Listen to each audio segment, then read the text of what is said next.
बिस्मिल्लाहिर्रहमानिर्रहीम, अस्सलाम वालेकुम, good morning and welcome to morning at home. मैं हूँ आपकी मेज़बान जुगन काजिम। उम्मीद है कि आप सब ठीक ठाक होंगे और आज जुम्मे का दिन है। आपसे स्पेशली रिक्वेस्ट करना चाहूँगी कि हमें भी अपनी दुआओं में ज़रूर शामिल कीजिएगा। व्यूअर्स, जैसे कि आप जानते हैं, पिछले 9 महीने से फ़लस्तीन के लोगों पर बेशुमार जुल्म हो रहे हैं, ना सिर्फ औरतों और मर्दों पर बल्कि उससे बढ़ के छोटे छोटे बच्चों पर। फ़लस्तीनी भाई बहनों के साथ यकजहती और इज़राइली बर्बरियत को दो टोक मज़म्मत पर की गई है और हमारे प्राइम मिनिस्टर मियाँ मोहम्मद शहबाज शरीफ साहब ने आज यानी कि 2 अगस्त को पाकिस्तान भर में यौम सोग मनाने का फ़ैसला किया है। व्यूअर्स, इसराइल की तरफ से किए जाने वाले जुल्म की पुरज़ोर मज़म्मत करते हुए फ़लस्तीनी भाई बहनों के साथ पूरा पाकिस्तान खड़ा है। पहले भी खड़ा था, अब भी खड़ा है। फ़लस्तीन पे जारी जुल्म और बर्बरियत बंद करने और इस खित्ते में अमन को कायम करने के लिए पूरी कोशिश करने की हम लोगों ने भी डिसीजन ली है और ऑफ़ कोर्स ये हमारे फ़लस्तीनी भाई बहनों की भी डिज़ायर है। और ये भी कोशिश की जा रही है कि पाकिस्तान फ़लस्तीन की पूरी तरह से मदद करे और ज़रूरी सामान और जो भी मामलात हैं, सर्विसेज वगैरह, उन तक पहुंचाई जाए। व्यूअर्स, अगर हमने वक्त पे एक्शन ना लिया तो ऐसे वाक़यात दुनिया के अमन को बर्बाद करेंगे और इस खित्ते में मज़ीद और प्रॉब्लम्स और इश्यूज़ क्रिएट होंगी। इसलिए पूरी आलमी बरादरी यानी कि पूरी इंटरनेशनल जो सारे के सारे लोग हैं, इंटरनेशनली डिफरेंट तंजीमें हैं, चाहे यूनाइटेड नेशंस हो, इन सब को इस मसले के बारे में पता भी है और इस जुल्म और बर्बरियत रोकने के लिए वाज़ेह तौर पे उनसे रिक्वेस्ट भी की गई है। वरना आलमी कानून और इदारों की हैसियत जो है, आपको पता है, बहुत ज़्यादा है और अगर आलमी इदारे और आलमी कानून को नहीं बरकरार रखा जाएगा तो फिर कोई भी मुल्क, कोई भी स्टेट कैसे प्रोटेक्टेड रह सकता है। जैसे कि आप जानते हैं, परसों एक बहुत ही भयानक हमला हुआ हमास में और हमास के जो लीडर हैं इस्माइल हनिया, इनको शहीद कर दिया गया और हम पाकिस्तानी इस हवाले से पुरज़ोर मज़म्मत करते हैं और अपने फ़लस्तीनी भाई बहनों के साथ उनके दुख में और उनके मसाइल में खड़े हैं। हम सबको कोशिश करनी चाहिए कि मैक्सिमम आगे बढ़ के अपनी सपोर्ट शो करें, उसी तरह जिस तरह हम हमेशा बात करते हैं सीरिया में जो हमारे मुसलमान भाई बहन हैं उनके हालात की, और उसी तरह जिस तरह हम अपने कश्मीरी भाई बहनों की बात करते हैं। हम अपने हर उस इंसान, अपने भाई बहन के साथ खड़े हैं जो किसी तकलीफ़, किसी मुश्किल से गुज़र रहे हैं और उनको इग्नोर या नेगलेक्ट किया जा रहा है। और by the way sorry, clarity देना चाहूँगी कि हमास के लीडर हैं इस्माइल हनिया और ये जो अटैक हुआ था, ये जो सारे मामलात हुए थे, ये हुए थे ईरान के अंदर। तो मैंने कहा ये मैं आपके साथ क्लैरिटी भी शेयर कर लूँ।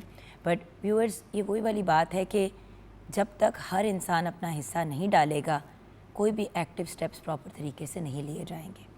आइए किचन की तरफ बढ़ते हैं। शेफ़ राहीला रशीद हमारे साथ हैं। अस्सलाम वालेकुम आपी, क्या हाल है आपके? अल्हम्दुलिल्लाह, आप कैसी हैं? अल्लाह का शुक्र। आपी ये बताइए कि आज किचन में क्या बना रहे हैं? किचन में आज हम कोफ्ते बना रहे हैं और रेसिपी की तरफ बढ़ते हैं। जी, कोफ्ते बनाने के लिए हमें चिकन का कीमा चाहिए 2 किलो, तेल 2 कप, प्याज 5 अदद, अदरक पेस्ट 2 चाय के चम्मच, लहसुन पेस्ट 2 चाय के चम्मच, गरम मसाला 1 खाने का चम्मच, भुने चने 4 खाने के चम्मच, सुरख मिर्च पाउडर 2 चाय के चम्मच, नमक 2 चाय के चम्मच, अंडे 6 अदद, हरा धनिया हस्बे ज़रूरत, टमाटर 5 अदद, हरी मिर्च हस्बे ज़रूरत और कोफ्ते फ्राई करने के लिए तेल। सबसे पहले हम बोनलेस चिकन ले लेंगे और उसको धो के अच्छे से उसका पानी ड्रेन करके उसके बाद इसका हम कीमा कर लेंगे और उसके लिए हमें उसके अंदर लहसुन, अदरक और आप थोड़ा प्याज शामिल कर लें, हरा धनिया शामिल कर लें, थोड़ा सा ज़ीरा, गरम मसाला डाल के उसको अच्छे से चॉप करके तो अपने कोफ्ते तैयार कर लें। कोफ्ते हम फिर फ्राई कर लेंगे।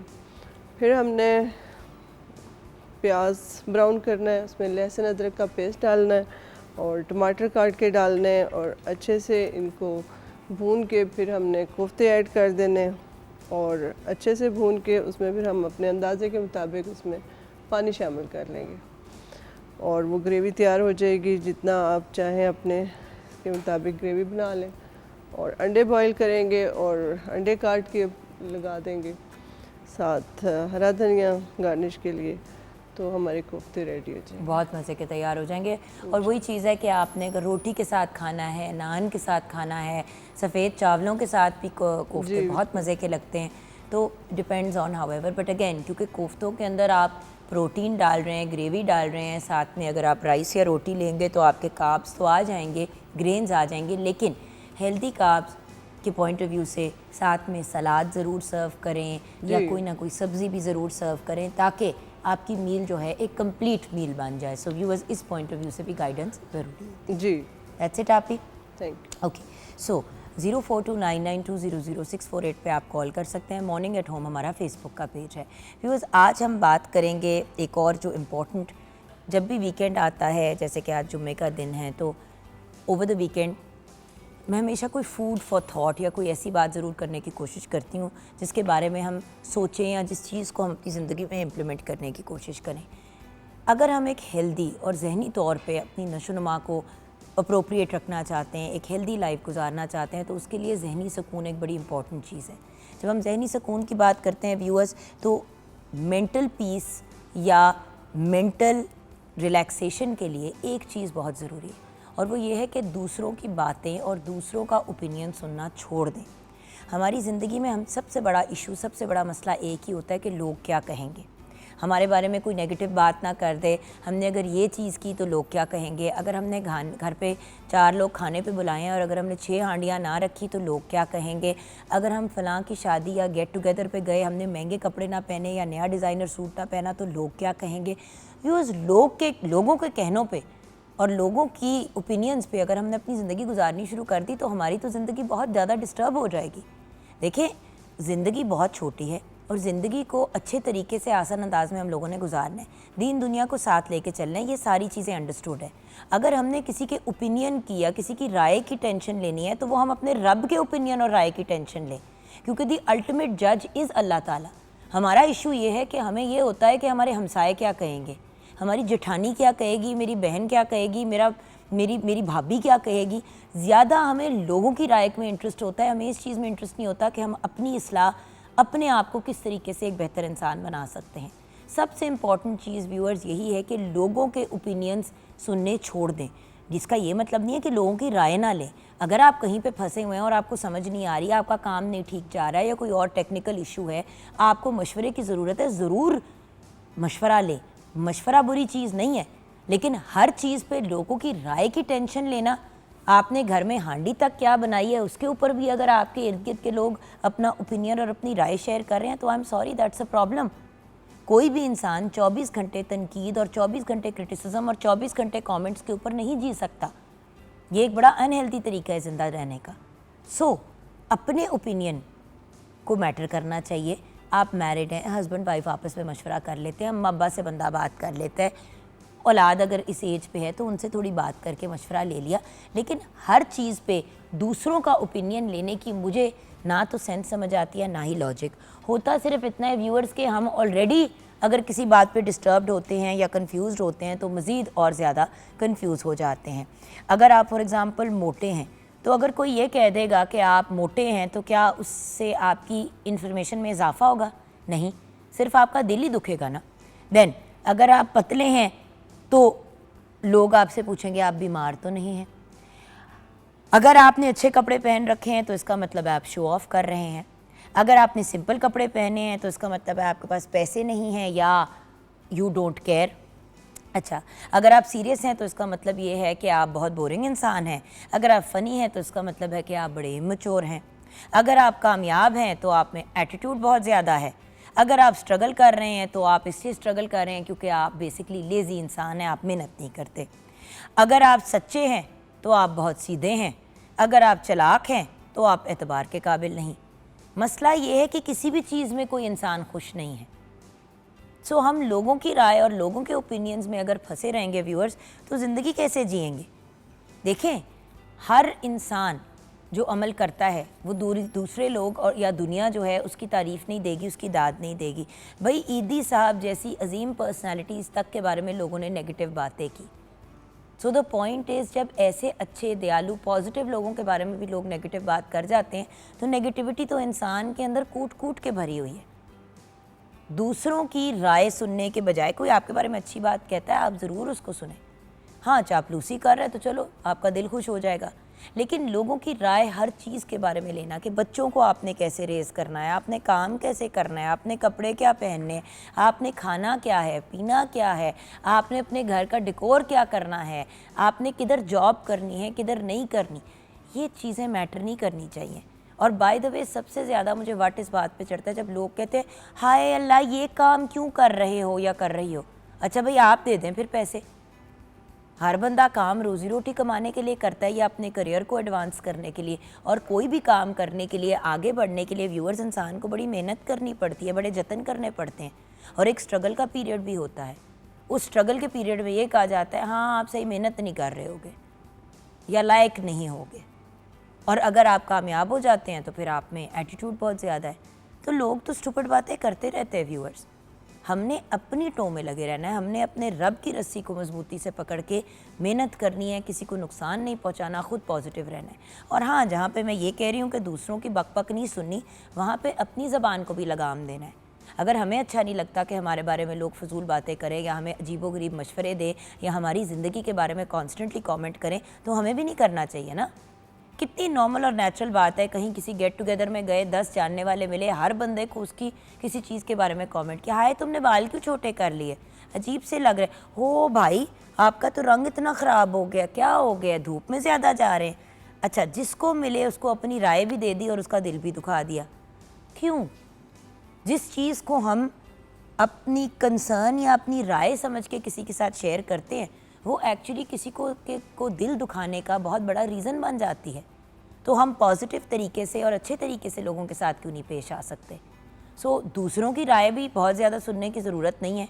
नॉनसेंस बातें, मोटी हो गई, हाय अल्लाह ये तुमने जूते क्यों पहने, ये सूट तो तुमने पहले भी पहना था, हाय तुम्हारे मियाँ की अभी तक नौकरी नहीं लगी, तुम काम करती हो, तुम घर के मामलात चलाती हो, प्लीज़ लोगों की बातें सुननी छोड़ दें और अपनी ज़बान को भी कंट्रोल करें। क्योंकि जब हम लोगों के बारे में नेगेटिव बातें करते हैं तो फिर हमें अपने अंदर भी इतनी वो सख्त पैदा करनी चाहिए कि हमारे बारे में अगर कोई फजूल बात करे तो हम भी बर्दाश्त कर सकें।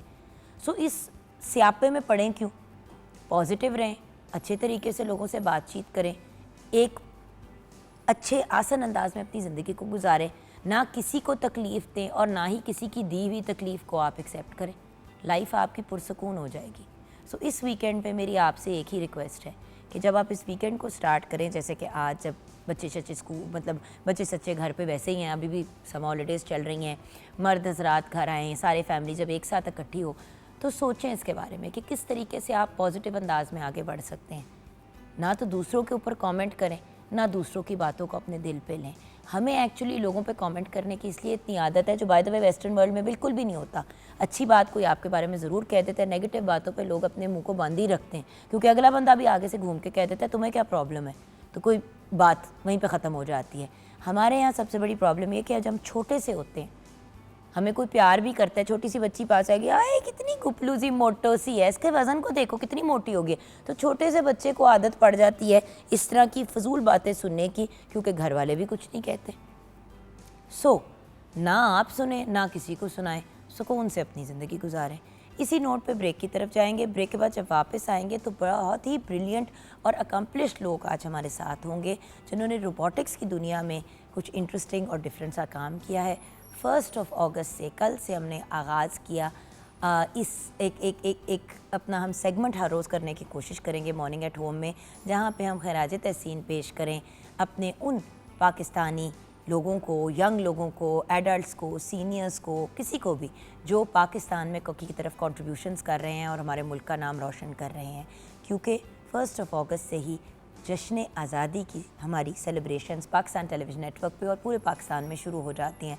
जिस तरह बाहर के ममालिक में जब क्रिसमस आता है तो दिसंबर के पहले ही हफ्ते के अंदर अंदर लोग दरख्त लगा देते हैं, डेकोरेशंस लगा देते हैं। इसी तरह 14 अगस्त की जब आमद होती है तो अगस्त की 1 से ही लोगों के घरों में फ्लैग्स, झंडियाँ, जश्न आज़ादी का एहतमाम शुरू हो जाता है।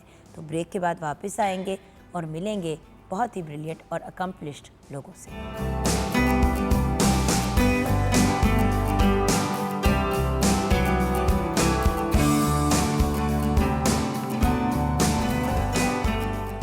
Welcome back from the break viewers. आप सोच रहे होंगे आज ऐनक क्यों पहनी है?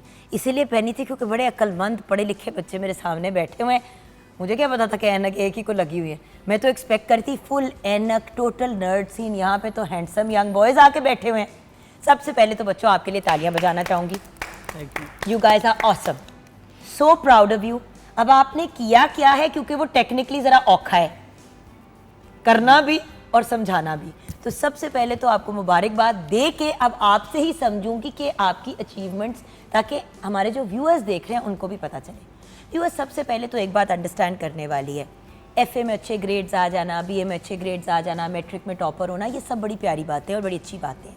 लेकिन अब एजुकेशन में ही इतने सबसेट्स और इतनी चीज़ें आ गई हैं जिनको हम एक ज़माने में एक्स्ट्रा करिकुलर एक्टिविटीज़ कहते थे, अब हम को करिकुलर भी कहते हैं। और उन्हीं इंटरेस्टिंग चीज़ों के थ्रू अब हमारे यंग बच्चे इतनी ब्रिलियंट इनोवेशंस कर रहे हैं कि ना सिर्फ नेशनल बल्कि इंटरनेशनल लेवल पे हमें फेम हासिल करने का मौका मिल रहा है। रोबोटिक्स एक बड़ी इंटरेस्टिंग फील्ड है, बहुत से लोगों को समझ ही नहीं आती। रोबोटिक्स का वर्ड यूज़ करते हैं तो लोग कहते हैं एक ही चीज़ है ये। तो इन बच्चों ने ये बेसिकली नर्क यानी कि national engineering robotics context, right, उसका हिस्सा रहे हैं। 2024 के अंदर जो इनकी अचीवमेंट्स हैं हम उन पे भी बात करेंगे, बल्कि एक इंडिविजुअल तो ऐसे हैं जो 2023 और 2024 में भी इन्वॉल्व थे। पहले चारों बच्चों से मिलते हैं, इनसे पहले अंडरस्टैंड करते हैं ये फील्ड क्या है और फिर आपको बताऊंगी कि इन ब्रिलियंट यंग बॉयज़ ने किया क्या है। हमारे साथ असद अली हैं, विनर ऑफ लेगो नर्क 2024। अस्सलाम वालेकुम असद, कैसे हो बेटा? अल्हम्दुलिल्लाह, आप कैसे? सो प्राउड ऑफ यू बेटे। Thank you. आपके साथ बैठे हैं सैफुल्ला, विनर लेगो नर्क 2024। अस्सलाम वालेकुम सैफ। वालेकुम सलाम, आप कैसी है? मैं बिल्कुल ठीक हूँ बेटे। So happy to have you here and so proud of you. Thank you. आपके साथ बैठे हैं मोहम्मद अहमद समदानी। आपने स्कोर की second position in indigenous category of नर्क 2024। अस्सलाम वालेकुम। वालेकुम सलाम। अब बेटा मोहम्मद बुलाते हैं घर वाले या मोहम्मद? अहमद। अहमद। अहमद बेटा बहुत मुबारक हो। एंड देन अहमद के साथ बैठे हैं मोहम्मद उसामा तौकीर। अच्छा, उसामा पुराने पापी हैं। उसामा जो है वो 2023 में winner in Lego modular university at नर्क, then 2023 first in UOL line follow, and then 2024 में runner up in indigenous category of नर्क। अस्सलाम वालेकुम उसामा। वालेकुम सलाम। आपको भी बहुत मुबारक हो बेटा। Thank you ma'am. ओके, तो शुरू करेंगे असद आपसे बात। रोबोटिक्स क्या है? सिर्फ मुझे रोबोटिक्स पहले समझा दो क्योंकि बड़ा ही चर्चा है। मेरा बेटा हसन भी रोबोटिक्स में है, मैंने नहीं समझ आती है क्या? रोबोटिक्स असल में एक मैकेनिकल, इलेक्ट्रिकल और कंप्यूटर कोड जो होते हैं ना, इनका कम्बिनेशन है। ठीक है। जब इन चीज़ों को कंबाइन कर देंगे ना तो वो असल में रोबोटिक्स बन जाएगा। ठीक है। से फॉर एग्जांपल हमारे पास कार्स हैं, डिफरेंट कार्स हैं, तो वो मैकेनिकल और इलेक्ट्रिकल का कम्बिनेशन है, इसलिए वो मैनुअल हैं जिसको हमें चलाना पड़ता है अपने यूजिंग हैंड्स या चीज़ें यूज़ करके। लेकिन जो रोबोटिक्स है वो खुद ही चलता है ऑटोमेटिक, उसमें बाय डिफ़ॉल्ट हमारा कोड होता है जो हम कोड करते हैं कंप्यूटर के साथ। ये वही रोबोटिक्स हैं जो आजकल बायोनिक बाजू में और बायोनिक टांगों में इस्तेमाल होते हैं? ये उसी ये किस्म वही की कहानी है? मैकेनिकल है, बस उसके अंदर ये होता है कि वो हमारे सिस्टम ब्रेन के साथ होता है उसका लिंक, जिससे वो हमारी हैंड मूवमेंट होती है। लेकिन इनिशियली तो कंप्यूटर के साथ ही होता है ना? इनिशियली कंप्यूटर के साथ ही होता है, जिसकी वजह से उसकी हैंड मूवमेंट में आसानी होती है। जैसे डिफरेंट रोबोट्स हैं वो सारे यही हैं जिसमें बैकएंड पे कोड हुआ हुआ है और वो कोड ही उसको चलाता है। सेंसर्स होते हैं डिफरेंट किस्म के, लाइन सेंसर, कलर सेंसर होता है, IR सेंसर होता है, जिनकी मदद से रोबोट चलता है। वो मैकेनिकल लेवल पे होते हैं, लेकिन जब हम पीछे कोड करते हैं तो हम उन मैकेनिकल चीज़ों को यूज़ कर सकते हैं कोई भी काम करवाने के लिए। यानी कि आपने अगर घर में हांडी तक बनवानी है तो आप इस रोबोटिक्स के थ्रू कर सकते हैं। घर की लाइटें ऑन ऑफ करनी है बाहर बैठे हुए, ये सारी चीज़ें, और आप ये फिजिकल सारी रोबोट्स चीज़ें भी रख फ्यूचर्स सकते के हैं। अंदर, ये सारी चीज़ें फ्यूचर में हो सकती हैं रोबोट्स के कोड के साथ, जब हम मैकेनिकल चीज़ों को यूज़ करके कोड करेंगे उसके ऊपर। तो ये तो रोबोटिक्स हो गई। ये अब सैफ बेटा बताओ, रोबोटिक्स के अंदर लेगो रोबोटिक्स क्या है बेटे? लेगो तो ब्लॉक्स होते हैं, आप तो उनसे सिर्फ चीज़ें बनाते हैं। हम भी बचपन में लेगो से खेलते थे, हम लेगो सिटीज़ बना लेते थे, कभी पुलिस की पूरी एक हमने स्टेशन बना लिया, कभी बच्चियों के लिए भी ऑप्शन होता था, रिमेंबर हम लोग बना लेते थे डॉल हाउसेस उससे। तो इसका रोबोटिक्स से क्या ताल्लुक है? लेगो बेसिकली एक रोबोटिक्स की कैटेगरी है। तो ये असल में एक किट होती है लेगो। इसके अंदर पार्ट्स होते हैं, जैसे आपने कहा कि पार्ट्स होते हैं जोड़ते हैं और कोई कंस्ट्रक्शन कोई काम कुछ भी होगा, बना लो कुछ उससे। भी बना लो उससे। तो इससे हम बोट बनाते हैं और एक साथ किट होती है, उसके अंदर कोड करना होता है। यानी कि आप पहले उसका शेप बनाते हैं, जो भी आपने शेप रोबोट की रखनी है, मूवमेंट सारा कुछ जो भी करना है, उसके बाद फिर आप उसके अंदर किट लगाते हैं, जिस किट से वो हिलने जुलने जोगा हो जाता है। जी, और इसमें अलग अलग सेंसर्स भी होते हैं, कलर सेंसर होता है, टेम्परेचर सेंसर्स होता है। तो उसी तरह जिस तरह हम एक मशीन को, जैसे कि एक रोबोट को ही, अब ये देखें ना, ये अब लेगो से सारा बना हुआ है, राइट? जी ये सारा लेगो से के पीसेस से बना हुआ है और इसके अंदर किट लगाई गई है और इसको आप हिलाते हैं विदाउट एनी हाथ लगाए बगैर। जी ना आपने पुश करना है ना टच करना है, आपने अपनी किट की जो भी रिमोट है या जो भी उसका जॉयस्टिक है या जो रिमोट भी नहीं यूज़ होता, बस एक क्लिक करते हैं उसके बाद ये खुद ही चलता है। खुद ही चलता है। अच्छा, उसकी पूरी मूवमेंट भी प्री डिफाइन हो जाती है। जी, क्या बात है। ये सब कोड करना पड़ता है। तो नर्क क्या है? नेशनल इंजीनियरिंग रोबोटिक्स कॉन्टेक्स्ट है जो मतलब इसमें, मतलब आप समझ रहे हो कि ना इसमें इन्वॉल्व होना इसमें- कितनी बड़ी बात है, क्या है, नेशनल है इंटरनेशनल है, ये बताओ। नेशनल कंपटीशन है जो नर्सिंग यूनिवर्सिटी EME जो कॉलेज है उनका, वो करवाता है हर ईयर। और हम लास्ट 5 ईयर से हमारी यूनिवर्सिटी जा रही है और विनर है 5 ईयर से लास्ट मोस्टली कैटेगरीज़ में। और इसमें 3 कैटेगरीज आ जाती हैं जिनमें हम पार्टिसिपेट करते हैं, लेगो, रेडी टू रेस और इंडिजिनस। जो उनकी मेन कैटेगरी है वो इंडिजिनस कैटेगरी है, जिसमें प्रॉपर थीम्स होता है, जिसमें हम जो प्रॉपर रोबोट्स होता है ना, वो हम स्टार्ट से उसको बनाना स्टार्ट करते हैं, जिसमें PCB वगैरह, मोटर्स के टायर्स, पूरा बेस का डिज़ाइन, कोडिंग वगैरह, एवरीथिंग, सेंसर्स वगैरह तक भी हम खुद उसमें बनाते हैं। और क्या कहते हैं, जो इस ईयर जो था हमारी लेगो की टीम भी इसमें विनर थी और RTR की भी, और इंडिजिनस की फर्स्ट एंड सेकंड क्या कहते हैं वो भी विनर थी। अच्छा, अब ये तो हो गया कि ये क्या है और न क्या है।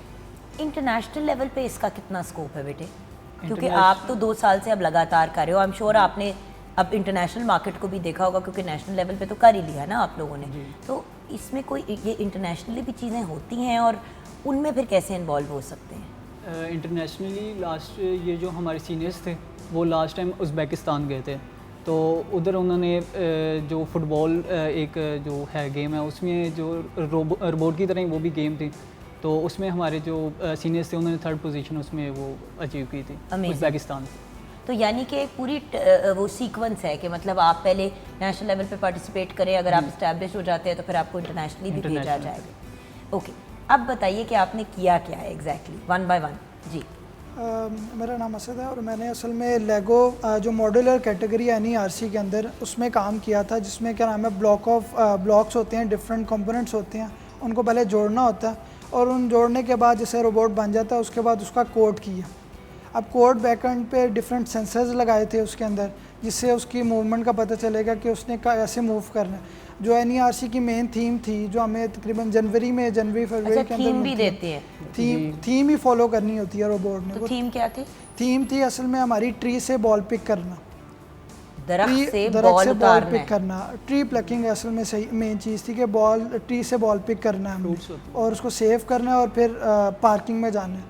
ये बेसिक यही है कि मतलब कोई भी ट्री पे अगर फल लगा हुआ है तो उससे वो उतारना है, तो उसके लिए हमने रोबोट डिज़ाइन किया था। उसकी थीम हमें मिलती है तो हम उस पर वर्क करते हैं और डिफरेंट सेंसर्स और कोड अपना कोड करते हैं उसके ऊपर, ताकि वो उस लाइन को फॉलो भी करे और बॉल पिक भी करे। अच्छा, एक सवाल, क्या ये आपकी पढ़ाई का इस हिस्सा है बेटा सैफ, या ये एक जिस तरह क्लब्स या ग्रुप्स होते हैं कॉलेजेस, यूनिवर्सिटी, स्कूल्स में, जैसे मेरे बेटे को रोबोटिक्स पढ़ाई नहीं जा रही लेकिन रोबोटिक्स क्लब का वो हिस्सा है, तो आप लोगों का क्या कोई ये कोर्स का हिस्सा है क्या मामला? ये बेसिकली कोर्स का हिस्सा तो नहीं है, कह भी सकते नहीं भी कह सकते, क्योंकि हम CS के स्टूडेंट्स हैं, कंप्यूटर साइंस के, तो उसमें रोबोटिक्स का इतना नहीं है। लेकिन ये है कि हमने अपनी ये जो फील्ड है हमने अपने शौक की वजह से ज्वाइन किया हुआ है। और आप ऑब्वियसली इसके थ्रू अपने आप को मजीद एक्सपैंड कर सकते हैं। जी, सिर्फ पढ़ाई नहीं, फिर आपका एरिया स्प्रेड आउट हो जाता है ना।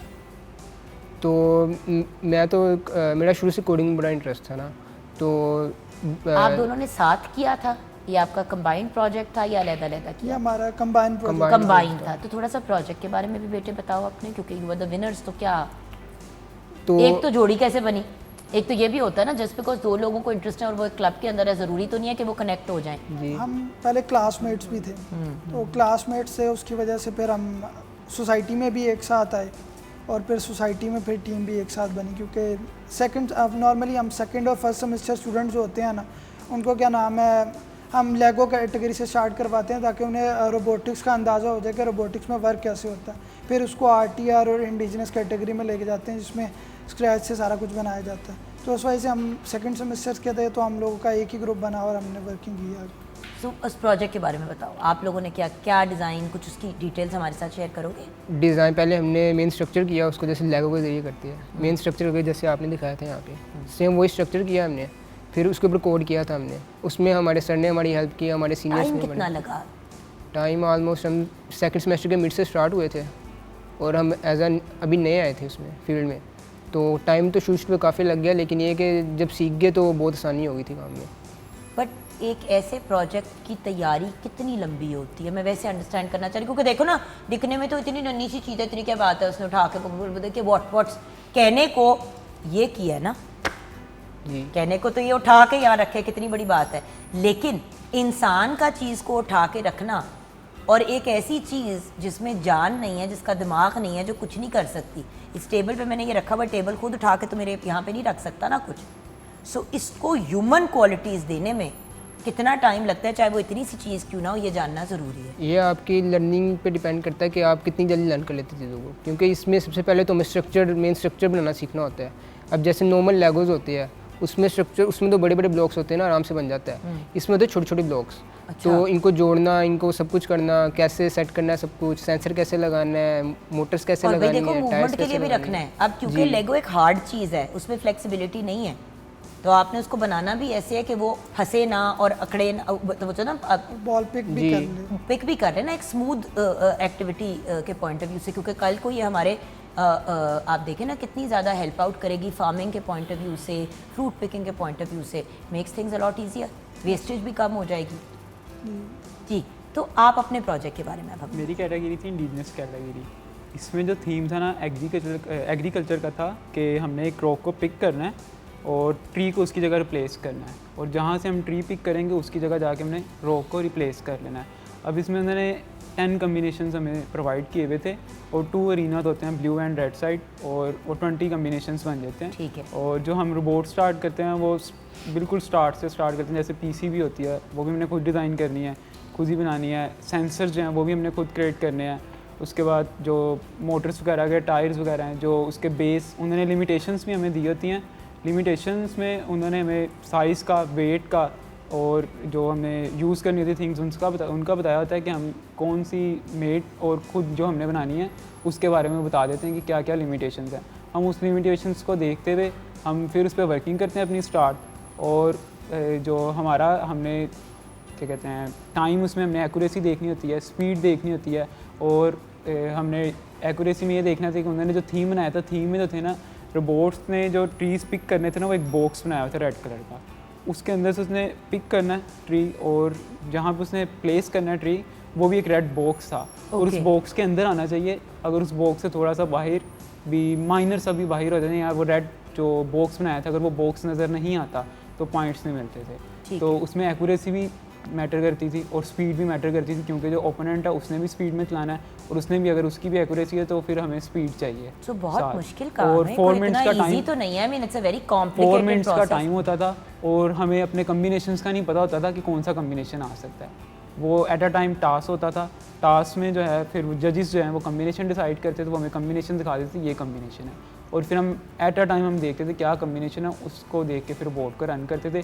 जो पाथ था वो लाइन फॉलो जो था वो बोर्ड करता था पाथ को देख के, और जिससे ट्री पिक करता था वो हमने एक सर्वो मोटर होती है जो आर्म, जैसे हम आर्म को मूव करते हैं ऐसे, वो उस तरह मूव करती थी ट्रीज़ वगैरह को पिक करने के लिए, रॉक को।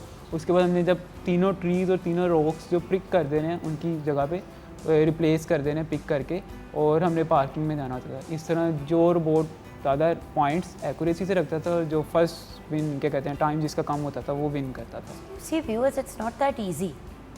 समझाने में अगर इतना कॉम्प्लिकेटेड और इतने टेयर्स हैं तो आप सोचिए कि जिस बंदे ने बैठ के एक एक चीज़ को सॉर्ट आउट करना है, वो एक चीज़ भी जो डिस्क्राइब कर रहा है बच्चा, वो भी बड़ी लंबी चौड़ी एक कहानी है। तो माँ बाप अक्सर कहते हैं ना सारा दिन लगा रहता है अपने खिडौनों नाल खेड़ता रहता है, तो बात ये है कि वो खिडौने भी आपको बहुत एक नेक्स्ट लेवल पे लेके जा सकते हैं, because everything is about robotics now and making life easier, making things quicker, making things more feasible. और इसमें जो है हम CS डिपार्टमेंट के हैं, हमें रोबोटिक्स का प्रॉपर नहीं बताया जाता कि मैकेनिकल या इलेक्ट्रिकल वर्क का, इसमें हमें खुद सीखना पड़ता है। हमारी जो क्या कहते हैं सोसाइटी है वो हमें कोर्सेज करवाती है, वर्कशॉप करवाती है, जिससे हम सीखते हैं। और जब नस्ट वाले जैसे नस्ट में EME के वो स्टूडेंट्स हैं, वो मैकाट्रॉनिक्स डिपार्टमेंट के हैं, और वो 2 सेमेस्टर से 7-8 सेमेस्टर में, जैसे 6-7 सेमेस्टर से वो इसकी ट्रेनिंग शुरू कर देते हैं, अपने इस कंपटीशन की वो थीम की प्रैक्टिस स्टार्ट कर देते हैं। और हम थीम की प्रैक्टिस स्टार्ट करते हैं, जैसे मिड हमारा जैसे एंड हुआ, हमने उसके बाद स्टार्ट की और फाइनल तक की। इसी तरह जितनी भी यूनिवर्सिटीज़ आती हैं ज़्यादातर वो इंजीनियरिंग्स की होती हैं, और हम CS के और हम लास्ट 5 ईयर्स वहाँ पे विन कर रहे हैं। Okay Usama, what about your project? मेरा इंडिजिनस में था, सेम हमारा प्रोजेक्ट था। तो उसमें लास्ट टाइम भी हमारा जो था उसमें था कि जो ट्रीज़ थे उसमें से फ्रूट्स पिक करने थे। उसमें ये था कि कुछ फ्रूट्स थे जो पके हुए थे और कुछ जो थे ना वो कच्चे थे। तो उसमें हमने सेंसर्स के थ्रू वो डिटेक्ट कराने थे जो कच्चे फ्रूट्स हैं उनको वो पिक नहीं करना था, क्योंकि वो कच्चे हैं, उनको अगर हम ग्रैब करेंगे तो ज़ाहिर सी बात है वो वेस्टेज है ना, वेस्टेज है। ऑब्वियसली एक मीन्स टू एन एंड है, कुछ ऐसी चीज़ क्रिएट करना जिससे कल को बेनिफिट हो सके।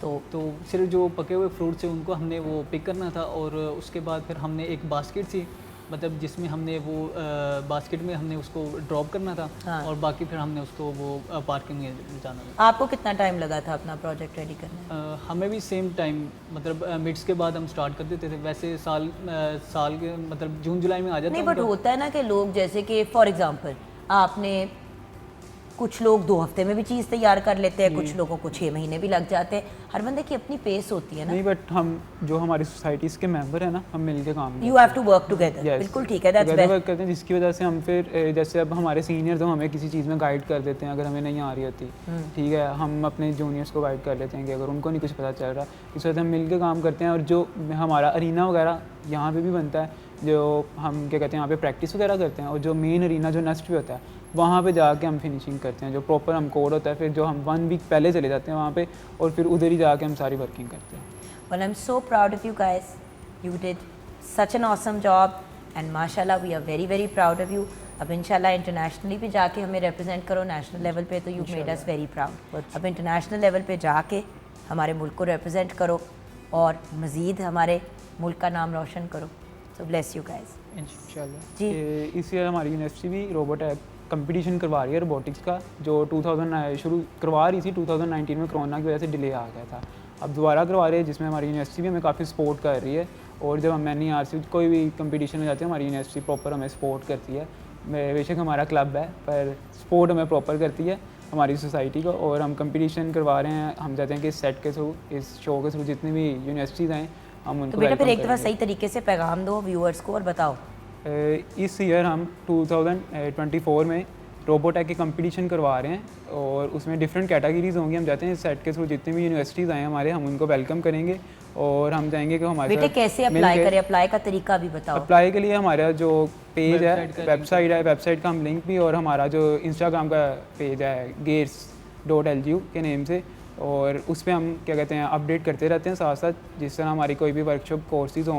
और सिर्फ कॉलेज और यूनिवर्सिटी के स्टूडेंट्स या कोई भी अप्लाई कर सकते हैं? स्कूल कैटेगरीज में होंगी। हाँ, स्कूल कैटेगरीज में भी स्कूल, RTR, कॉलेज और यूनिवर्सिटी तीनों लेवल पे ट्राई किया जा सकता है। तो क्लास 9-10 का स्टूडेंट भी ट्राई कर सकता है। 9-10 से भी कम के, जैसे 5-6 क्लास के 5-6 क्लास के भी बच्चे करते हैं। 5 क्लास के बच्चे भी आए, 5 क्लास के भी आए हुए होते हैं। वो स्कूल कैटेगरीज में आ जाते हैं। स्कूल कैटेगरीज में 2 कैटेगरीज होती हैं, फिर एरो भी होती है, सुमो बार भी होती है, वो डिफरेंट कैटेगरीज आ जाती हैं स्कूल में, इसी तरह कॉलेज में, इसी तरह यूनिवर्सिटीज़ में आ जाती हैं। सो कॉन्ग्रेचुलेशंस, गुड जॉब गाइस। और डेफिनेटली अगर आप भी किसी स्कूल, कॉलेज, यूनिवर्सिटी का हिस्सा है और आप चाहते हैं कि आप पार्टिसिपेट करें, robotics is a very interesting field. मुझे नहीं बिल्कुल समझ आती, I will be very honest, इसलिए मैंने ओवर स्मार्ट होकर अपनी कोई स्टेटमेंट देने की कोशिश भी नहीं की, क्योंकि देखिए जिस चीज़ का नहीं पता उसका नहीं पता।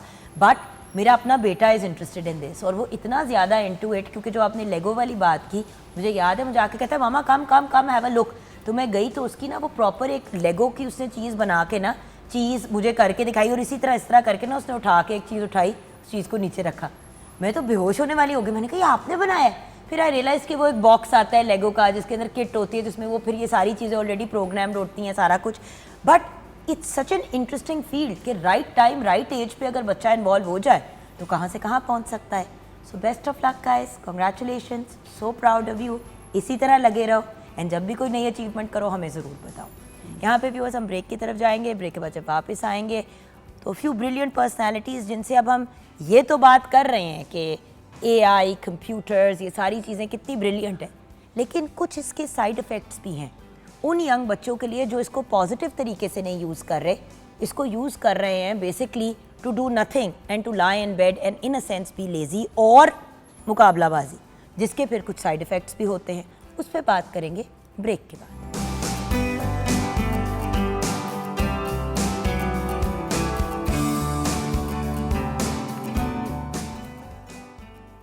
Welcome back from the break viewers. जब दोस्तें आ जाती है ना सेट पे तो फिर काम नहीं होता, फिर सिर्फ बकवास होती है जो मैं तब से कर रही हूँ। और अभी आते बिल्कुल ऑनर आते मैं कहा सिर नोट मुँह नोट लूँ ये भी होता है, लेकिन ये आपस में ही डिस्कस हो सकता है। तो व्यूअर्स सबसे पहले तो मिल लेते हैं हमारे साथ कौन है, क्योंकि मैंने जो हमारा अभी पिछला सेगमेंट हुआ है ना उससे कनेक्ट करके बात करनी है। तो पहले तो मेरी ये जो प्यारी सहेलियाँ हैं जो एक्चुअली तो सहेलियाँ बनी हैं इसी शो के थ्रू, लेकिन अब ताल्लुक ही कुछ ऐसा हो गया कि मैं क्या बताऊँ। गुल हसन हमारे साथ है। वैसे तो ये मेरे बेटे हमज़ा की क्लास 1 की टीचर थी, लेकिन जब हमारी मुलाकात हुई और जब इनका पर्सपेक्टिव मैंने देखा तो कुछ अरसे हमारी सिर्फ एक सलाम दुआ हेलो हाय की हद तक हुई। फिर मैंने देखा कि बात भी बड़ी आसान अंदाज में करती है, क्योंकि देखिए every teacher can't speak on television, ये भी एक इम्पॉर्टेंट चीज़ होती है। सो गुल हसन हमारे साथ है, 15 साल से ज़्यादा का इनका एजुकेशन का एक्सपीरियंस है।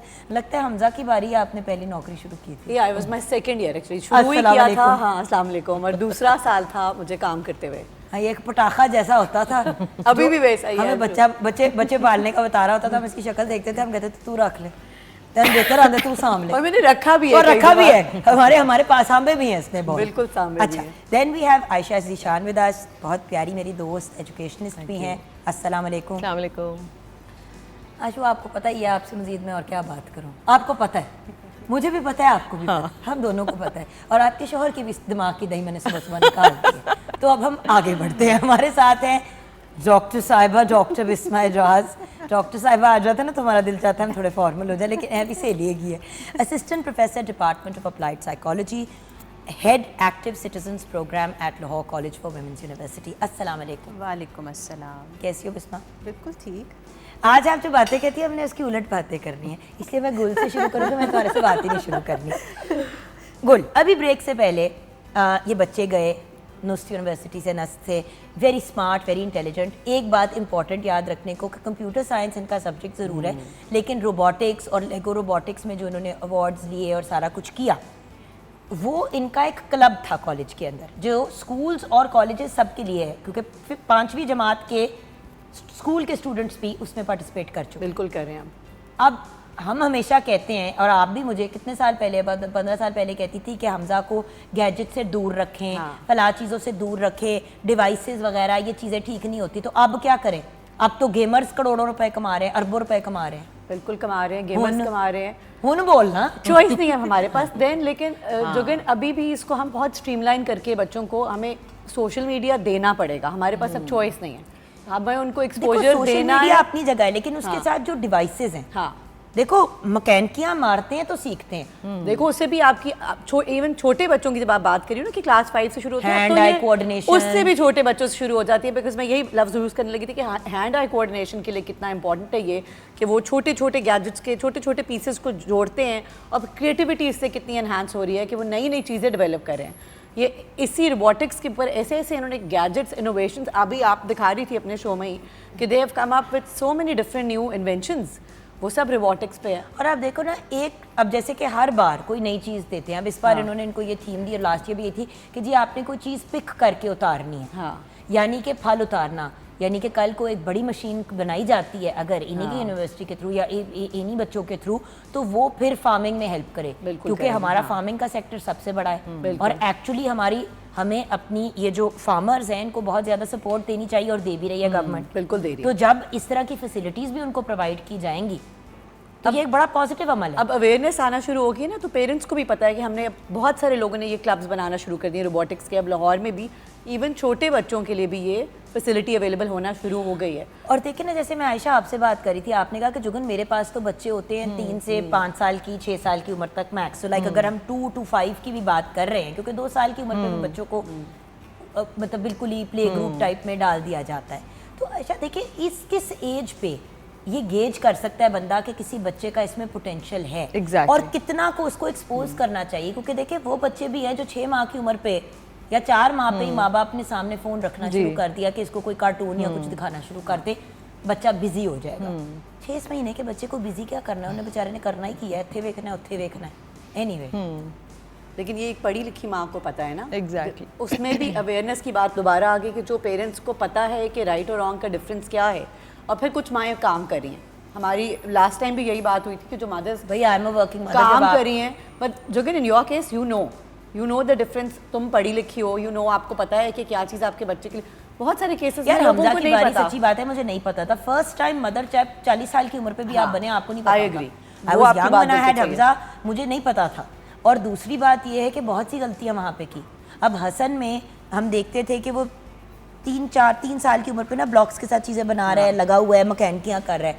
हमने उसको उसकी उम्र से ज़रा बड़ी लेगो लेके देनी शुरू कर दी। अब जिस रोबोटिक्स की ये बच्चे बात कर रहे हैं, हमजा भी एक रोबोट, हसन भी रोबोटिक्स क्लब में है, तो 7 साल का बच्चा रोबोटिक्स कर रहा है मेरा। बिल्कुल कर रहा है। लेकिन again Ayesha, what is your opinion on this? क्या बच्चों को यंग एज पे एक्सपोजर देना चाहिए या नहीं, उस एज पे जिस एज के बच्चे आपके पास हैं?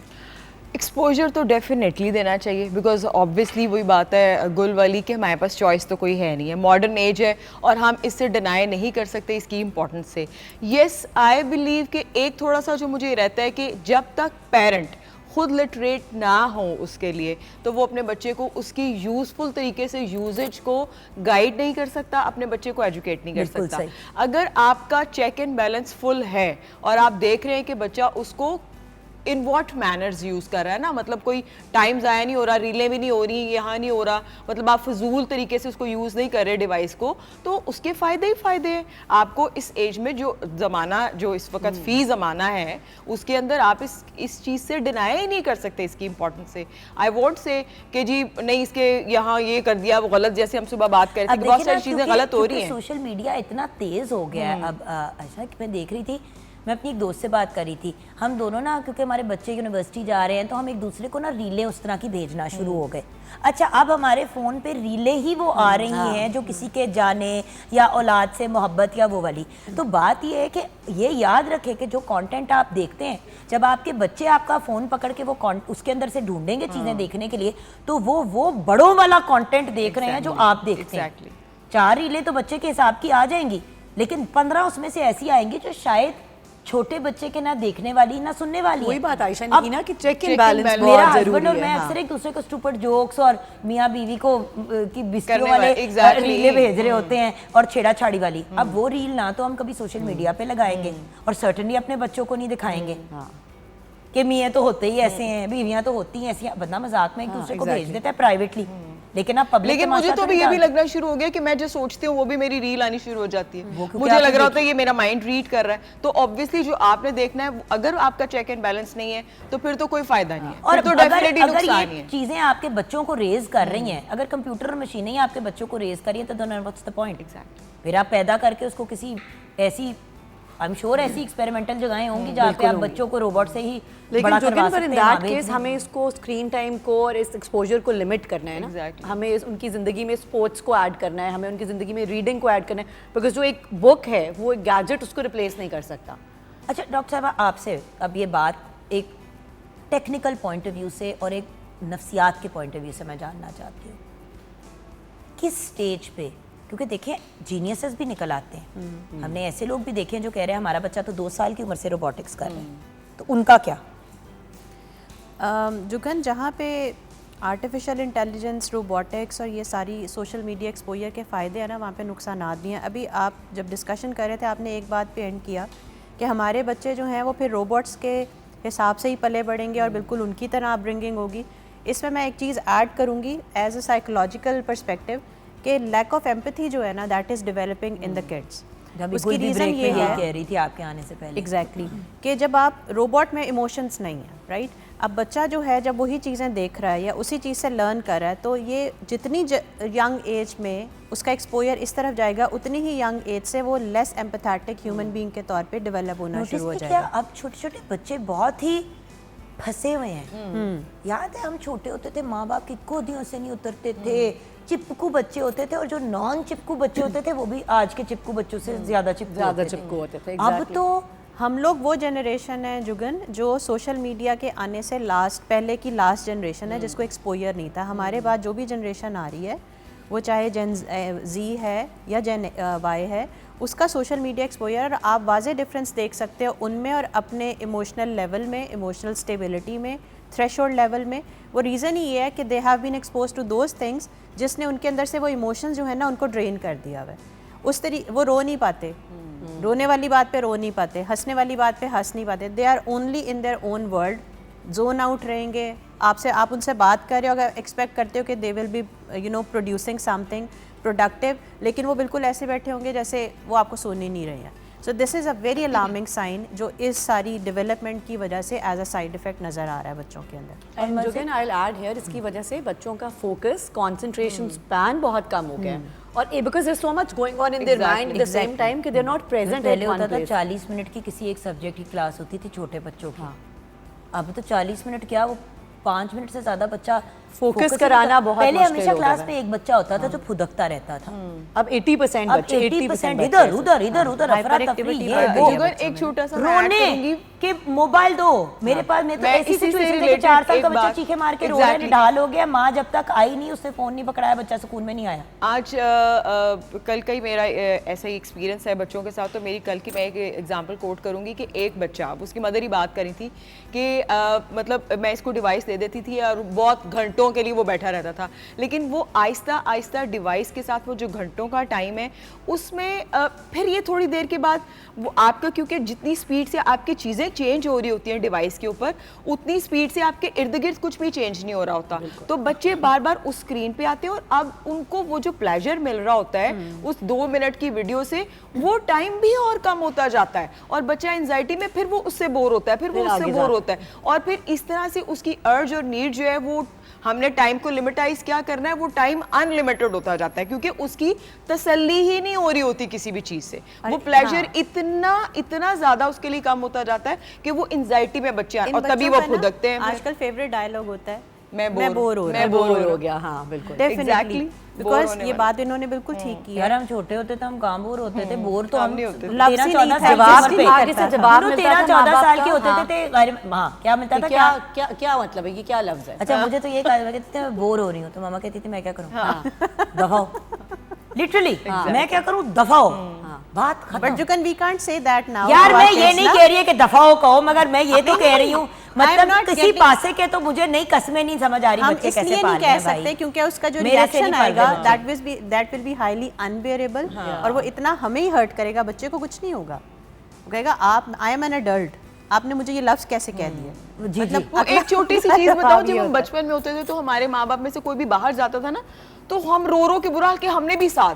अब बच्चे को अगर आप डिवाइस है तो वो कहते हैं I am okay, you please go, I am okay. नहीं मेरा तो बिल्कुल ये वाला सीन नहीं है, एक पासे एक लत नाल एक बच्चा चिमड़दा है तो दूसरी नाल दूसरा। तो शुक्र But I'll tell you one thing, that's also because मैं, फैसल थोड़ा कम है इस तरह से क्योंकि उनका मिजाज फर्क है, मैं बहुत ज्यादा बच्चों में फिजिकली घुसती हूँ, मैं पकड़ पकड़ के जपिया। अब हसन का मिजाज बहुत डिफरेंट है बाकी दोनों से, नूर बानो गोदियों में घुसती है, हसन नहीं घुसता। लेकिन अगर मैंने 10 मिनट नूर को पकड़ के कडलीज की हैं या लाड़ियाँ की हैं तो मैं हसन को जबरदस्ती साथ लिटा के करती हूँ कि चल। वो बहुत पता है क्यों? बिकॉज वो 2 मिनट के लिए तो यहीं यहाँ पीपी माँ का करता है, तीसरे मिनट तक नहीं यहीं करके बिल्कुल ना छोटा सा बब्बू गोशा बन के लेटा होता है। बात ये है कि इंसान की बेसिक जरूरत है और एक ह्यूमन का टच, फिजिकल टच, और एक माँ का वेरी जो इंपॉर्टेंट। माँ का जो है माँ बाप भाई बहनों का एक दूसरे को गले लगाना, हस्बैंड वाइफ का एक दूसरे को गले लगाना, माँ बाप का जवान बच्चों को जाके गले लगाना जब वो बुजुर्ग हो जाएं, ये हमारी बेसिक ह्यूमन नीड्स हैं जो ये चीज नहीं पूरा करेगी। वही बात आ जाती है ना जो डॉक्टर देखिए मैं भी लगी रहती हूँ, मैं ये नहीं कह रही हूँ कि मैं भी रिले करती रहती हूँ, मैं भी सारा दिन सोशल मीडिया यही करती रहती हूँ, लेकिन पॉकेट्स में। अब मैं जैसे गाड़ी में बैठी हूँ, चलो मेरे पास 5 मिनट है तो मैं कर लूं। पीपी पापा कर ली, कोई चीज लगा ली, कोई रील लगा ली, रात को चलो फैसल सो गए व्हाटएवर, 2 मिनट फोन को देखा, फिर फोन को जबरदस्ती साइड पे रखा क्योंकि इस बदतमीज ने तो सोने ही नहीं देना। इसके लिए भी मियाँ हमें क्या देखो, सिर खाएगा, बच्चे क्या पागल करेंगे। माइंडफुली इसको हमें हटाना पड़ता है कि बस अब we know we need to get some sleep. But अपनी ज़ात को कैसे मॉडिफाई करें कि ये कम इस्तेमाल करें ताकि फिर हम अपने बच्चों को कम करें। हम बार बार बात करते हैं बच्चों को नहीं देना, रोल मॉडल बनना हम उनके क्या लिए, करें हाँ। क्योंकि पहले अपने आप को एज विमेन बात करते हैं, as parents, as family members, whatever, let's talk as individuals पहले कि हम क्या कर सकते हैं। I tell you what I do, you guys tell me what you do, professionally भी और देखिए आप लोगों का काम ऐसा है कि आपको छोड़ना पड़ता है। बिल्कुल हाँ, टीचर्स नहीं पकड़ सकती, हाथ नहीं लगा सकती मोबाइल को, आपकी शिकायत हो जाएगी, तो आप वैसे ही डिफॉल्ट ही लगा सकते। आपकी आदतें फिर भी ठीक है, आप माहिर नफ्सियात है, आपने मैक्सिमम अपॉइंटमेंट्स के बीच में देखेंगी तो फिर भी घंटे की तो ब्रेक आ रही है ना। हम जैसे जिन्होंने सेट पे बैठ के वेट करना है आधा घंटा, उसके बाद फिर आपको बुलाना है, आपने एक सीन करना है, फिर आके आपने 40-45 मिनट, तो हम तो यही करते हैं। फिर माँ काम खराब होता है, ब्रेक की तरफ जाते हैं, ब्रेक के बाद वापस आएंगे। डिवाइसेस का यूज हम लोग एडल्ट्स कैसे कम करें, पहले ये बात करते हैं, उसके बाद बात में करेंगे कि फिर बच्चों को बाय डिफॉल्ट कैसे कम करें। और जिनके बच्चों की बुरी आदतें पड़ चुकी हैं, सॉरी, पहले अपने आप को चेंज करके उनको इस तरफ लाना पड़ेगा। डाइनिंग टेबल पे बैठ के आप मोबाइल पे लग रहे हैं, आपके हस्बैंड लगे हुए हैं, लेकिन बच्चे को कह रहे हैं फोन की जान छोड़ो, तो वो क्यों छोड़े? आपने कौन सी छोड़ी है? ब्रेक के बाद बात करेंगे।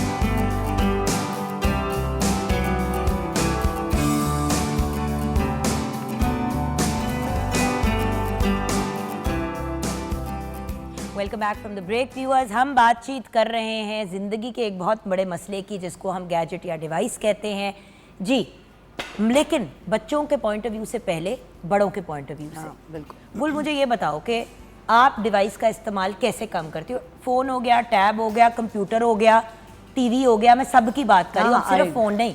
बिल्कुल। हम लोग क्या कहते हैं, कंप्यूटर को निकाल देते हैं उसमें से। एक्चुअली स्क्रीन की बात हो रही है। नहीं, बट जानी स्क्रीन टाइम लोग सिर्फ फ़ोन ही कंसिडर करते हैं।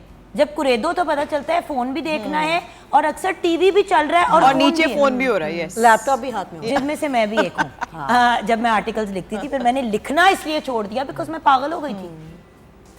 फोन एक तरफ लगाया हुआ है स्टैंड के ऊपर, उसको चेक कर रही हूँ, किसी के मैसेजेस वटेवर, इस साइड पे ये लग रही हूँ, किताब अपनी राइटिंग कर रही हूँ, सामने टीवी लगा हुआ है, फ्रेंड्स लगा हुआ है। मतलब दिमाग को सोचो कि क्या हो रहा है। वो जो बैठी हुई दिमाग वाली वो मुझे तो बड़ा अच्छा लगा ये सारा जो कैन यू setup आपने इमेजिन द किया हुआ विजुअल, था। बट कैन यू इमेजिन के ब्रेन के साथ क्या हो रहा है यार। But you had chosen very good season two watch. वो एक अलग बात है। बट जो तेरे से तो बात ही नहीं करनी चाहिए, विस्ता तू तो रहने ही दे यार। ब्रेन की बाद स्टिमुलेशन में होंगी जब दिमाग सेट हो जाएगा। चल ब्रेन बोल की बता। स्टिमुलेशन का लेवल क्या होगा उस वक्त जब 3 तरफ से आपका ब्रेन। वो हम जो बात कर रहे थे कि आई थिंक माइंडफुली सबसे पहले हमें खुद एज अ रोल मॉडल काम करना है। मैं खुद बहुत फ़ोन यूज़ करती हूँ, मेरा सारा काम, मेरी ईमेल्स, मेरा सारा स्केड्यूल काम का, बिकॉज रनिंग अब पूरा सेटअप, सारा दिन फ़ोन बजता है और 24 घंटे मेरे हाथ पे फ़ोन होता है। बट मैं एक सबसे इंपॉर्टेंट चीज़ तो मैं ये करती हूँ कि मैं अपना फ़ोन रात को एयरप्लेन मोड पे करके सोती हूँ, कि जो मेरी स्लीप टाइम है। But then coming towards the being a role model, आपको खुद कट डाउन करना है जो आपका डिनर टाइम है। तो अभी बहुत अच्छी उन्होंने बात की, टेबल पे बैठे, मैं डाइनिंग टेबल पे, बाप भी फ़ोन पे है, माँ भी फ़ोन पे।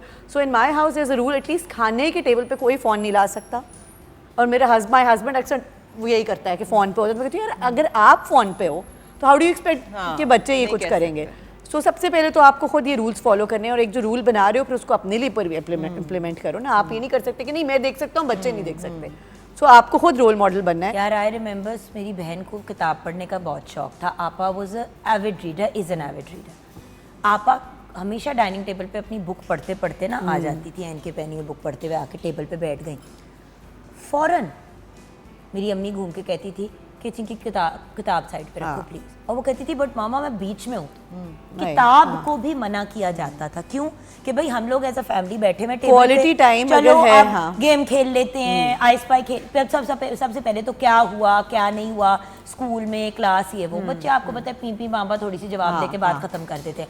उसके बाद फिर हम कोई गेम खेलते थे, नेम प्लेस एनिमल थिंग ज़बानी खेल लेते थे या कोई ऐसी चीज़। कि भाई वर्बली एंगेज रहे, माँ के साथ बातचीत करते रहे, आपस में कम्युनिकेट करें, उससे हमारी बॉन्डिंग बहुत डिफरेंट थी। बिल्कुल डिफरेंट, क्वालिटी टाइम है ना। आप अगर आप उस वक्त भी टीवी चल रहा है, खाना खा रहे हैं, फोन आपके हाथ में है, आप लोग खाना खा रहे हैं। हमारे ज़मानों में बाप अखबार खोल के बैठे हाँ, होते थे टेबल बिल्कुल। पे।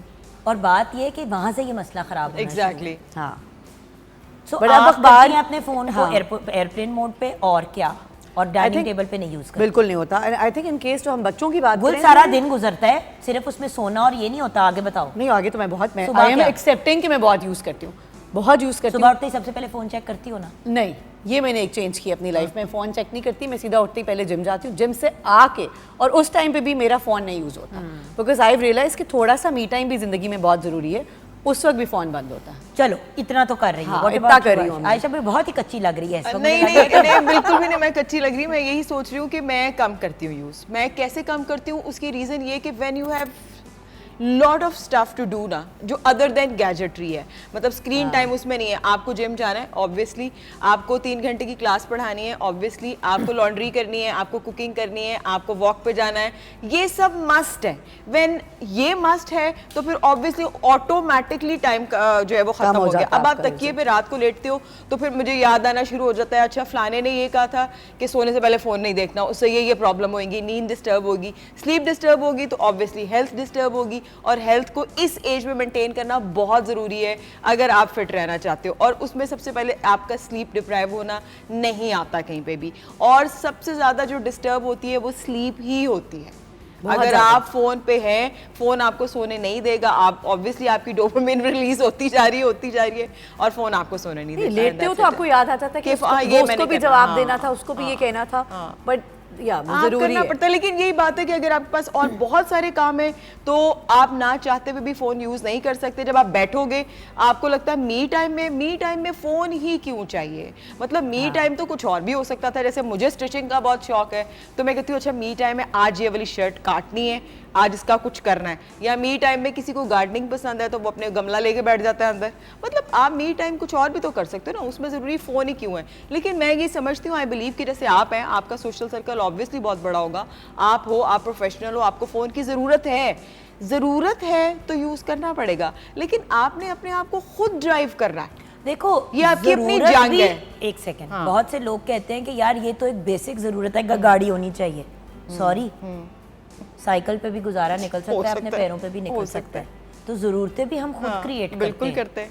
देखिए बचपन में ममा मेरे अम्मी हमेशा कहती थी कि जुगन वांट और नीड में बड़ा फ़र्क होता है। एग्जैक्टली।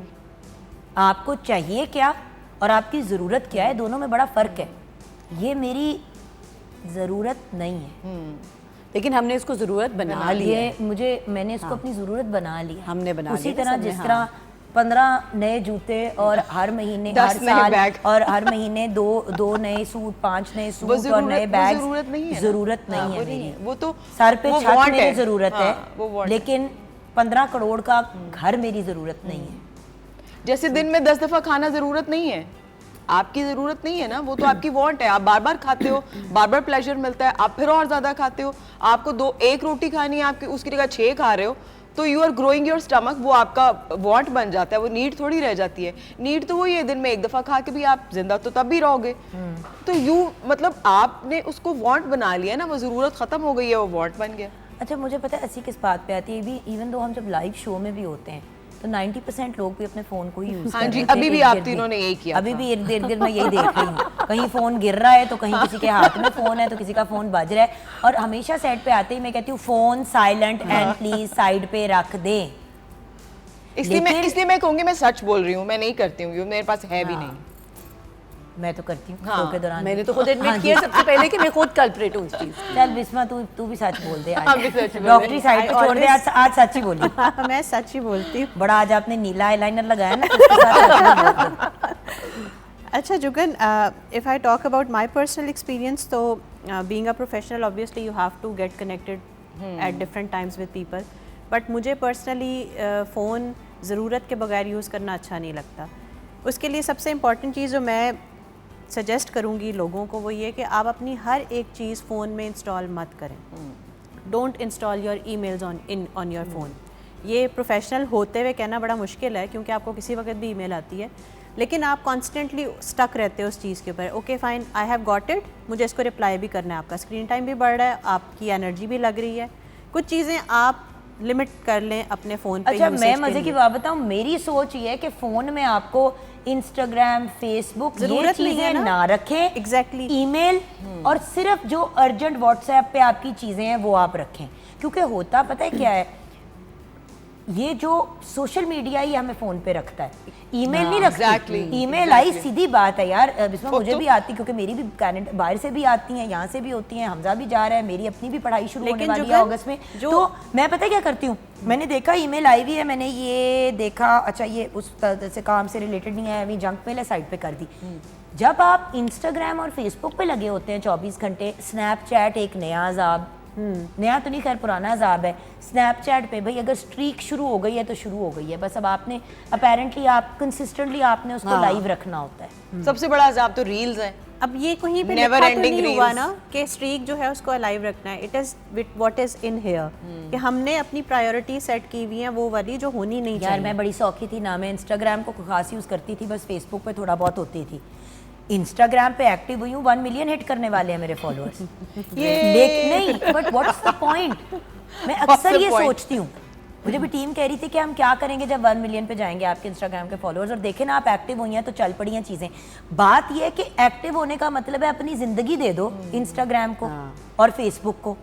अब डेफिनेटली फॉलोअर्स बढ़े हैं मेरे, क्योंकि मैं कॉन्स्टेंटली पोस्ट कर रही हूँ, बट वो कॉन्स्टेंट पोस्टिंग की वजह से ज़िंदगी अजाब हो गई है। बल्कि मैं आप ही से भी बात करना चाहूँगी, आप भी तो देखें एक माँ होने के नाते, और आप उस जनरेशन से हैं जहाँ पे कंप्यूटर्स, डिवाइसेस, ये सारी बकवास इतनी नहीं यूज़ की जाती थी। तो मुझे आप बताएं अपना ओपिनियन, जब आप देखती हैं मामलात, आप तो बच्चे भी देखती हैं अपने, और माशाल्लाह you're a grand mother also, क्या कहेंगी आप गैजेट्स के बारे में, स्क्रीनों के बारे में?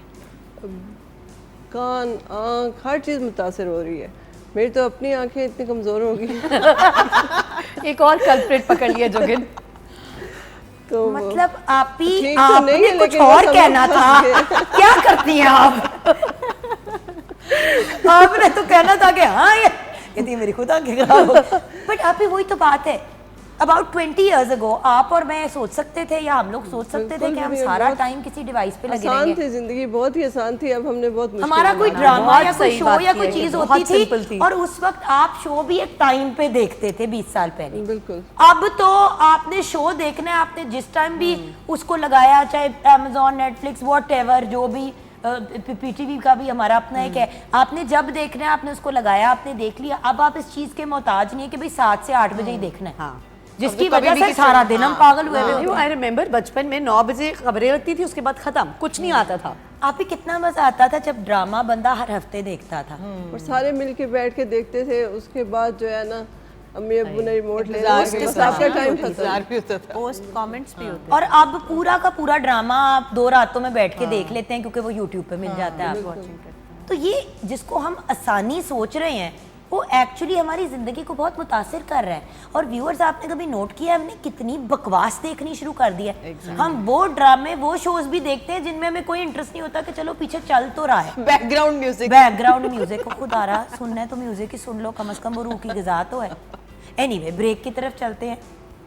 ब्रेक के बाद AI के पॉइंट ऑफ व्यू से, आर्टिफिशियल इंटेलिजेंस के पॉइंट ऑफ व्यू से बच्चों के मामले में किन चीज़ों से के बारे में मोहतात रहना चाहिए? बिकॉज एक चीज़ जो बहुत बड़ी प्रॉब्लम आजकल की सोसाइटी में व्यूअर्स बन गई है, वो ये है कि पहले हम डरते थे कि बच्चों की लोकेशन या कोई ऐसी जगह पता चल जाएगी गैजेट्स के through.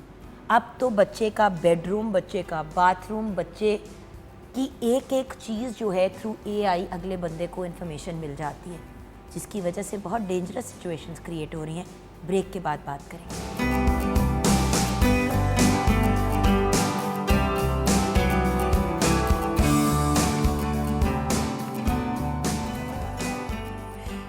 Welcome back viewers. As usual Ayesha ने अपनी एक स्टेटमेंट पास करनी होती है जब हम ऑन एयर आ रहे होते हैं, और कहते हैं दांत भी फिर इसके ऐसे ही निकले होते हैं। अब क्या बात हो रही थी वो तो नहीं बता सकते, बट वेरी बैड यार, वेरी बैड। ऑन एयर ही ताने देने शुरू कर देती हो, ठीक लड़की नहीं हो। लेकिन खैर जो ठीक लड़की है उनकी तरफ हम चलते हैं। आप ही जान क्या सिचुएशन है? जी, हमारे कोफ्ते भी तैयार हैं, सैलेड भी तैयार। हमारे कोफ्ते नहीं तैयार, हमारे कोफ्ते नहीं तैयार। बीफ के कोफ्ते या मटन के या चिकन के कोफ्ते चिकन तैयार के हैं? कोफ्ते तैयार हैं बिल्कुल। बिल्कुल ठीक है, अपने कोफ्ते नहीं बनाने। एक्चुअली ये एआई से अपना ही कोफ्ता बन जाता है, मसला ये है eventually. Okay, artificial intelligence, devices gadgets अपनी जगह, लेकिन आर्टिफिशियल इंटेलिजेंस, इससे बच्चों को दूर रखना या बचाना या इन्वॉल्व करना कितना ज़रूरी है? जी गुड। जोगिन, सबसे पहले तो क्रिएटिविटी ख़त्म होती जा रही है इनकी। जो असाइनमेंट है, जो होमवर्क है, चैट जीपीटी खोलते हैं, क्वेश्चन लिखते हैं, आंसर मिलता है और उसको लिख के भेज देते हैं। मतलब I witness it as a mother also, as a teacher also. मैंने मेरा अपना बेटा क्लास में बैठा हुआ creative writing and he sends me his essay and I am like, ये तो तुमने लिखा ही नहीं। इज लाइक हेल्प ली थी चैट जीपीटी की। मैं लाइक, ये हेल्प नहीं है, ये हेल्प नहीं है, तो ये तुम लोग तो सोचना ही छोड़ दोगे। नंबर 1 तो ये है। Number 2, I think eventually in the longer run jobs ख़त्म हो रही हैं लोगों की, अभी भी होना शुरू हो गई हैं, बिकॉज एआई ने बहुत ज़्यादा रिप्लेस कर दिया ह्यूमन सोर्सेज को। एंड आई थिंक नंबर 3 इनकी एम्पैथी।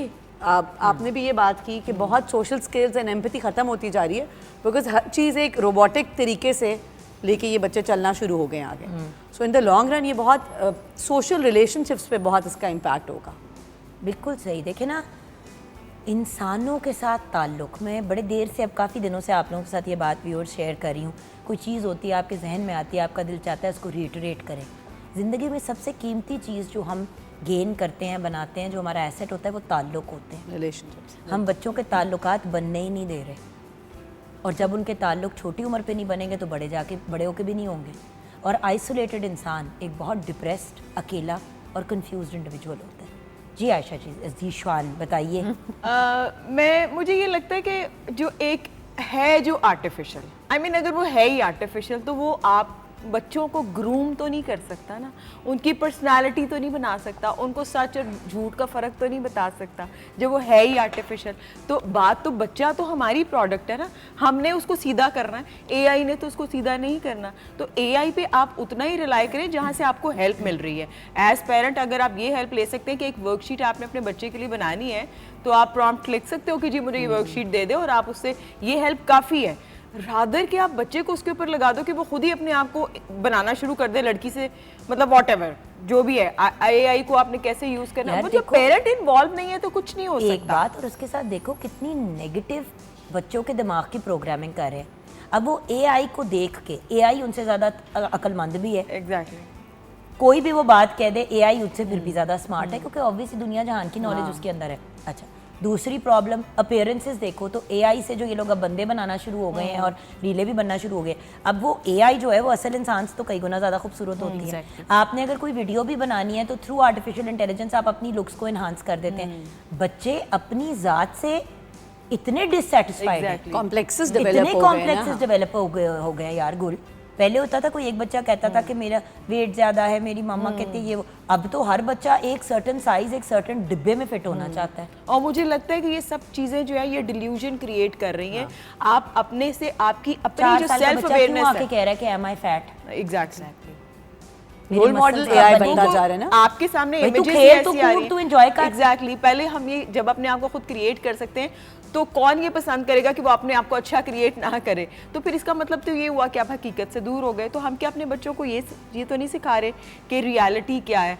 तो आपने अपने बच्चों को रियलिटी में इसी तरह ही रख सकते हो अगर आपका फिजिकल पेरेंट बच्चे का कांटेक्ट ज्यादा होगा ना कि एआई का कांटेक्ट ज्यादा। मीडिया वालों को आप लोग कितनी बातें सुनाते थे एज एजुकेशनिस्ट, एज डॉक्टर्स, कि भाई तुम लोग गलत मैसेजिंग देते हो, तुम लोग ऐसे कपड़े पहनते हो जो कोई आवाम में पहन नहीं पाता, अफोर्ड नहीं कर पाता, तुम लोग ऐसे ऐसे मेकअप कर लेते हो। मैंने क्या किया, मैंने बिल्कुल ही मेकअप लगाना छोड़ दिया बराए नाम, और मैंने अपनी अपीयरेंस को बिल्कुल नॉर्मल, जितना नॉर्मल मैं घर के करीब हो सकती हूँ किया, कि भाई मैं तो ऐसे लगती हूँ।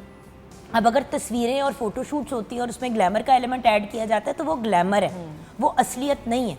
तो एआई तो डेली आपके मुंह पे चपेड़ मार रहा है। अभी तक तो हम अपने बच्चों को यही सिखा नहीं पाए थे कि जो टीवी में आ रहा है वो असल नहीं है, ठीक है, बिहाइंड द कैमरा कुछ और है। आपने तो अब हमने ये चीज़ शुरू कर दी है।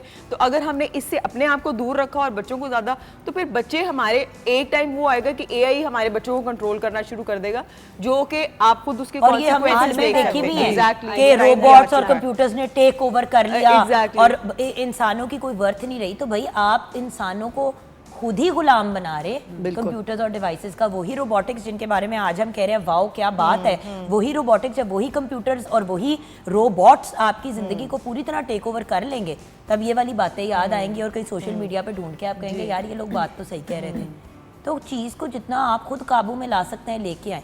क्यों इतनी डिपेंडेंसी ऐसी चीज़ों पे बना रहे हैं जिनके बगैर आपके लिए फिर रहना मुश्किल हो जाता वो है। कहते हैं ना कि चूज योर हार्ड वाली बात है कि आपने काम करना ज्यादा हार्ड है या एआई बना देना, बात तो वही गुड़िया, है। Be careful what you wish for because you might just get it. Be careful.